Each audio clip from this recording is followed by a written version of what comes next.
اور اب آپ کو بتائیں کہ ایکسچینج کمپنیز ایسوسی ایشن آف پاکستان نے گجرانوالہ کی مختلف برانچز میں اسپیشل برانچ کے اہلکاروں کی تعیناتی کا الزام عائد کیا ہے۔ اسٹیٹ بینک کو لکھے گئے خط میں ای کیپ کے جنرل سیکرٹری ظفر پراچا نے یہ اقدام غیر قانونی قرار دیتے ہوئے کہا کہ اس طرح سے ڈالر کی گرے مارکیٹ میں اضافہ ہوگا، شہری کرنسی کی خریداری کے لیے ڈیلرز کے پاس آنے سے خوفزدہ ہوں گے۔ اس بارے میں مزید بات کریں گے، ظفر پراچا صاحب ہمارے ساتھ موجود ہیں۔ بہت شکریہ پراچا صاحب ڈان نیوز کو وقت دینے کے لیے۔ ظفر صاحب بتائیے گا، پہلے تو یہ بتائیں کہ اہلکار کہاں تعینات کیے گئے ہیں، اس معاملے پر آپ نے اسٹیٹ بینک کے سامنے کیا موقف اختیار کیا ہے؟ دیکھیے جناب، بات یہ ہے کہ ابھی تک تو جو یہ ہے آپ کا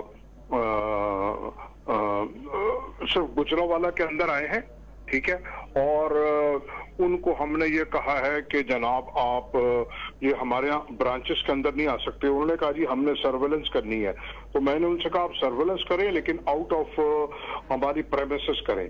اسٹیٹ بینک بھی رابطہ کیا تو انہوں نے یہی کہا کہ جناب کہ آپ ان کو الاؤ نہیں کریں، ان کو اندر نہ آنے دیں، کوئی پرمیشن نہیں ہے سوائے اسٹیٹ بینک کے، کیونکہ صرف اور صرف اسٹیٹ بینک ہی ہمارا ریگولیٹر ہے۔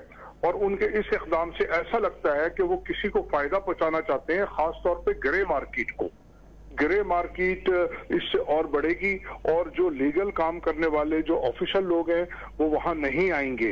اس سے ایسا لگتا ہے کہ جیسے کہ پہلے گورنمنٹ کی پالیسیز کنفلکٹ قسم کی ہیں، جس سے گرے مارکیٹ اور حوالہ ہنڈی کی مارکیٹ بڑھی، ہماری ریمیٹنسز گری اور وہ سب کی سب گرے مارکیٹ میں ڈائیورٹ ہو گئی۔